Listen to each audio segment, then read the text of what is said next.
Hey guys, take 3 filming this. First time I forgot to turn the mic on, and the second time I had done more work because it is such a gorgeous day. It's March 19th and I'm a couple days late getting all the spring stuff in, but we'll give you a tour and what I'm planning for this year. Basically, as things keep churning, my ideas keep changing.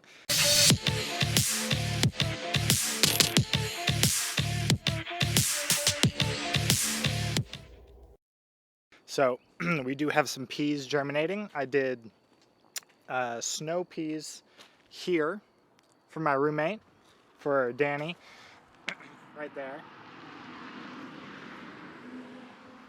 She likes the snow peas, so those are germinating. I just got done doing these beds. Once it focuses, let's go around and get you some light. So I did the front section, since that's the public facing section. I'm going to do leafy greens. So I got 4 beds here. My snap peas that I like are coming up, thankfully. So I just did a permaculture style setup. I had leaves lying around from last year in the field next to my driveway. In the fall, had a couple people who needed leaves removed, so I just dumped them in the field next to my driveway so I could use them for permaculture. So I took some cardboard from Lotus, which I put in the last video, and we made cardboard down and put some leaves on, and then I did a fresh compost run. I had a couple compost runs for right there from a couple garden clients from last year. So I do a mixture of asphalt mulch yard. They have a nice planting mix right there, and then they have a chunkier manure. So I do a mix of that. So in this bed, I believe right here, I did lettuce. So in the back will be lettuce. Right here will be arugula, my 2 favorite ones. I'm not doing a ton of the bigger brassicas. So now that the lights changed, lettuce right here and arugula right there. I'm gonna do some of the bigger broccolinis and collards against the wall here, and maybe some chard just to give it some color, because I just want it to look a little more aesthetic this year. So I did a technique that I learned in Hawaii, in the in Waianae, west side of Oahu, back when I was learning to farm. They always did bok choy, baby bok choy, lining their root beds, and I think that looked really good. You harvest that before you harvest the roots so they stay clean. So I did two rows of sow true seed bok choy on the edges here, and then radishes, champion radishes on one, and purple top white globe on the other. Those are both True Leaf Market. Links are always down below right here. And we have some herbs that are booming with the sunlight, so some thyme that's looking good. I was trying to figure out where to put potatoes.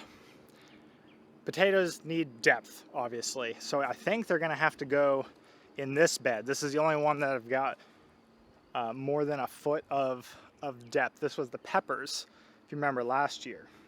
Anyway, I still have some pepper stalks to see if they are capable of overwintering.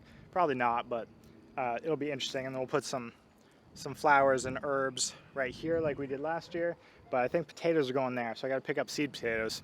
I am doing leeks. I topped it off with some topsoil right here. I just filled the corner of this, and I'll put a board in the front just to keep the soil back, but leeks are gonna go there. They're on the greenhouse hardening right now.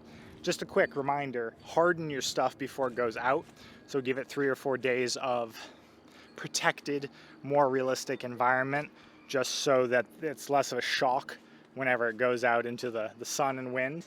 But got some leeks right there, and everything else, shards in there too, that's gonna go out. This spinach will get ripped up, final harvest, and this trellis will be used for tomatoes and cukes like it was last year. All these beds, the mulch will get pulled aside, and going to be, I need to do all the roots still. So probably this bed will be beets and carrots are going to be in those deep buckets right there. Up on the hillside this year, to avoid the butternut squash nightmare we had last season, this video, which was just taking over the lawn right here. 5 plants took over the entire lawn. I'm going to, where that fire pit is, up there, I'm going to just make probably 4 or 5 short beds and put melons, sweet potatoes, and winter squash. So all of the vining, draping ones that take up a ton of space, they can just cover the lawn. I don't need to put a ton of nutrition down for so few plants, so I will probably right in front of that fire pit just carve out an area and do potatoes, sweet potatoes, melons, butternut, and acorn. And then all of these beds will be our quick cut stuff. So I'm trying to use some of the permaculture principles where I can, even though this isn't a permanent residence, which is why there's no berries or any perennials or long-term stuff here yet, because we're probably gonna be moving at some point. But we do have some cool boxes right here.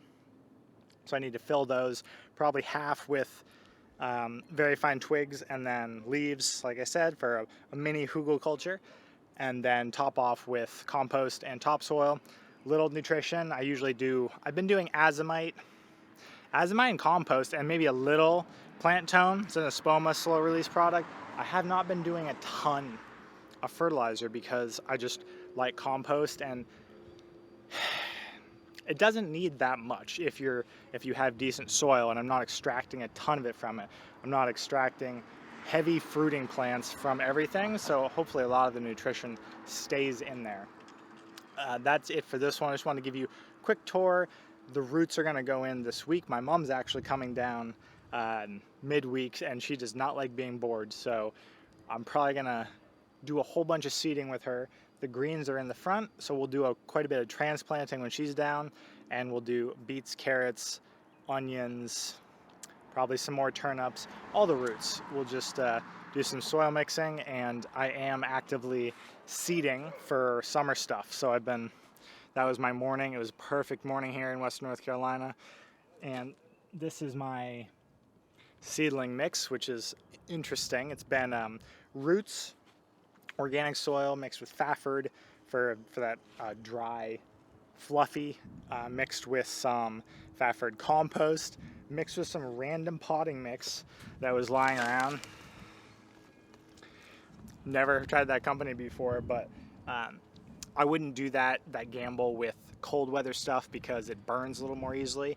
But all of the summer crops, cukes, winter squash, melons, things like that grow so quickly and are used to growing in summer, so they don't mind the available nitrogen and heat because they have such robust stem and leaf structures. So I don't think that'll be an issue. If it is, then I will just direct seed. It'll be a good experiment. So I did 6 trays this morning.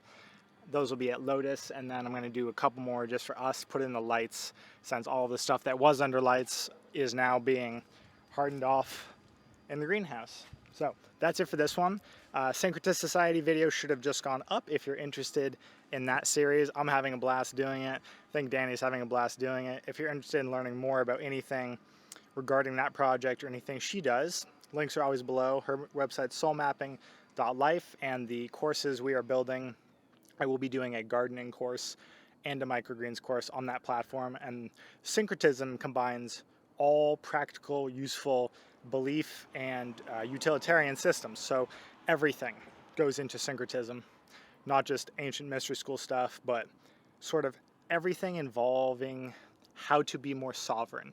That's lawful, that's universal law, that's food cultivation, that's water purification, that's movement practices. So we'll have a yoga instructor in there that Danny's been working with. We'll have a few water courses. Basically, it's going to be a mesh of Alpha Vedic channel, which I mentioned before, but more along my experiences. They obviously have their own experiences, and I'm kind of in the middle with my farming career and my my movement and personal training practices. So if you're interested in any of that, all the links are down below. We'll see you next video.